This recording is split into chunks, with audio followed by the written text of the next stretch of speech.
देखिए इस प्रकार हम लोग देखते हैं कि आज का जो टॉपिक है हम लोगों का 12th क्लास में वो है मानव भूगोल का विषय क्षेत्र। पिछला क्लास हम लोग निश्चयवाद कर चुके हैं, नवनिश्चयवाद, संभववाद, सारी चीजें हो चुकी है। लास्ट टॉपिक बचा हुआ है इस चैप्टर में मानव भूगोल का विषय क्षेत्र। तो इसको पहले सबसे पहले परिभाषित करते हैं कि ये है क्या। तो देखिए मानव भूगोल के विषय क्षेत्र से तात्पर्य इसके व्यापकता यानी विशाल क्षेत्र से इसकी व्यापकता तथा अन्य सामाजिक एवं प्राकृतिक विषयों तक। अन्य सामाजिक और प्राकृतिक विषय मतलब सोशल साइंस के जो सब्जेक्ट हैं जैसे history, political science, economics, etcetera etcetera. साथ ही साथ प्राकृतिक विषय यानी भौतिक विषय जो साइंस है, नेचुरल साइंस है, जैसे फिजिक्स, केमिस्ट्री, बायोलॉजी, है ना, उन विषयों तक पहुंच के माध्यम से वहां तक वो पहुंच जा रहा है और उसके माध्यम से इसके कार्य क्षेत्र में विशालता दिखता है। समझ में आया कि विषय क्षेत्र मतलब क्या, कि मानव भूगोल कहां तक अपना पहुंच बना चुका है, कहां तक उसका पहुंच है, तो सब जगह उसका पहुंच है।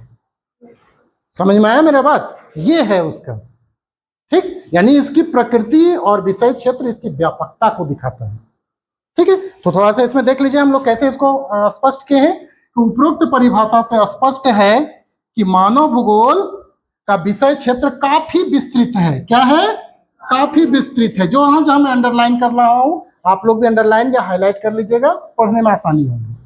काफी विस्तृत है जो अपने साथ साथ सामाजिक विषय यानी सोशल साइंस एवं प्राकृतिक विज्ञान, सामाजिक विज्ञान और प्राकृतिक विज्ञान यानी फिजिकल साइंस के विभिन्न विषयों को अपने आप में समाहित किए हुए है, जिससे इसकी व्यापकता बढ़ जाती है। लास्ट में लिख लीजिए, जिससे इसकी व्यापकता बढ़ जाती है, इसकी व्यापकता बढ़ जाती है, ठीक है। तो ये हो गया हमारा इसका सामान्य परिभाषा और थोड़ा सा व्याख्या किसका, तो मानव भूगोल की का विषय क्षेत्र का, ठीक है। अब हम लोग आगे देखेंगे कि ये किस प्रकार अन्य विषयों के साथ इंटर रिलेट है, अंतर संबंधित है। हम लोग तो दिखा दिए इन परिभाषा में, तो ये भी दिखाना पड़ेगा कि किस प्रकार एक दूसरे से जुड़ा हुआ है, कैसे है, कौन विषय इसके हैं। तो पहले इसको हम लोग विषय क्षेत्र को उप क्षेत्र और मुख्य क्षेत्र में बांटेंगे, ठीक है। तो उसको हम लोग देख लेते हैं, इसको आप लोग लिख लीजिए। तो देखिए मानव भूगोल की विषय क्षेत्र की परिभाषा का व्याख्या करने के पश्चात हम लोग क्या देख रहे हैं, तो मानव भूगोल के क्षेत्र एवं उप क्षेत्र यानी विषय क्षेत्र और उसके सब सब्जेक्ट उप क्षेत्र, ठीक है। तो देखिए क्या है, तो मानव भूगोल के विषय क्षेत्र की व्यापकता, हमने बोला ना इसके व्यापक रूप में है, व्यापकता को देखते हुए इसे निम्नलिखित क्षेत्र एवं उप क्षेत्र में वर्गीकृत किया गया। बहुत सारे क्षेत्र और उप क्षेत्र हैं। तो पहला क्षेत्र क्या हुआ, पहला विषय क्षेत्र क्या हुआ, सामाजिक विज्ञान, सामाजिक भूगोल। और सामाजिक भूगोल को अन्य छोटे छोटे उप क्षेत्रों में बांटा गया है जो कि समाज के लिए भूगोल रिलेटेड है, पूरे सोसाइटी के लिए। व्यवहारिक भूगोल, सामाजिक कल्याण का भूगोल, अवकाश का भूगोल, सांस्कृतिक भूगोल, लिंग भूगोल। लिंग भूगोल मतलब स्त्रीलिंग, पुल्लिंग, लिंग भेद जो होता है, लिंग असमानता जो होती है, ठीक है ना, उसी का है। ऐतिहासिक भूगोल, चिकित्सा भूगोल, ये हो गया सामाजिक भूगोल का एक अंग।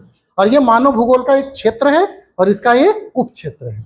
ऑब्जेक्टिव में पूछेगा कि इनमें से कौन सा सामाजिक भूगोल का उप क्षेत्र है, तो ये सब आपको याद रखने पड़ेंगे। उसी के बाद देखते हैं हम लोग दूसरा क्षेत्र क्या है, तो राजनीतिक भूगोल।